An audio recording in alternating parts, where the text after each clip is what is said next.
வீடியோக்குள்ளே போகிறதுக்கு முன்னாடி this video sponsor by mod shopping app. இந்த ஆப் ப்ளே ஸ்டோரில் அவைலபிளாக இருக்குது. இன்ஸ்டால் பண்ணிவிட்டு உங்களுக்கு பிடிச்சவாறு எந்த பொருளாவது வாங்கி கொள்ளலாம். தாயமங்கலம் முத்துமாரியம்மன். முன்னொரு காலத்துல ராமநாதபுரத்தை சேர்ந்த வணிகர் ஒருவர் வியாபார நிமித்தமா அடிக்கடி மதுரைக்கு வரது வழக்கம். எப்போ மதுரைக்கு வந்தாலும் மதுரை மீனாட்சி அம்மனை வழிபட்டுட்டு தான் போவாரு. அந்த வியாபாரிக்கு ரொம்ப நாள குழந்தை இல்ல, அதனால அவரோட வழிபாடு குழந்தை வரம் வேண்டிதான் இருக்கும். அப்படி ஒரு நாள் அந்த வியாபாரி மதுரைக்கு வந்துட்டு ஊருக்கு போற வழியில அவர் ஒரு சிறுமிய பாக்குறாரு. அந்த சிறுமி யாருன்னு தெரியல, அழுதுட்டு இருந்தது. உடனே இந்த வியாபாரி அந்த சிறுமிகிட்ட போய் விசாரிக்கிறப்போ சிறுமியோட பெயர் முத்துமாரின்னு தெரியுது. மீனாட்சி அம்மன் அந்த குழந்தைய தனக்கு கொடுத்ததா நினைச்சு முத்துமாரிய தன்னோட கூட்டிட்டு போய் வளர்த்து குழந்தை இல்லாத குறைய தீர்க்க நினைச்சாரு. அப்படி போகும்போது வழியில ஒரு ஆறு இருந்தது. அந்த வியாபாரி முத்துமாரிய ஆற்றங்கரையில உட்கார வச்சுட்டு குளிக்க போனாரு. குளிச்சுட்டு வந்து பார்த்தா அந்த குழந்தைய காணோம்.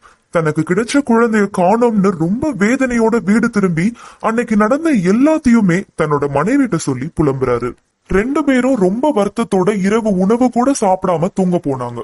ரொம்ப களைப்பா இருந்த வியாபாரி அயர்ந்து தூங்கவும் அவரோட கனவுல அம்மன் தோன்றி, வழியில வந்த சிறுமி நான் தான்.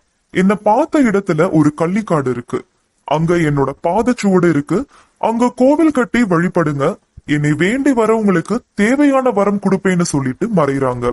உடனே கண் விழித்து வியாபாரி கள்ளிக்காட்டுக்கு போறாரு. அங்க அதே மாதிரி பாதச்சுவடு இருக்கு. முதல்ல ஆற்று மணல்ல சிலை செஞ்சு சிறு குடில் மாதிரி அமைச்சு வழிபட்டாங்க. காலப்போக்குல பெரிய கோவில் கட்டினாங்க.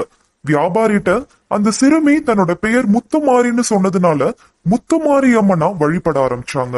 சிறுமியான அம்மனை கன்னி தெய்வமா வழிபடுறாங்க. அதனால திருமண பாக்கியத்திற்காக தாலி அணிவிக்காம தாலி பொட்டு செஞ்சு அத அம்மன் பாதத்துல வச்சு பூஜை செய்யறாங்க.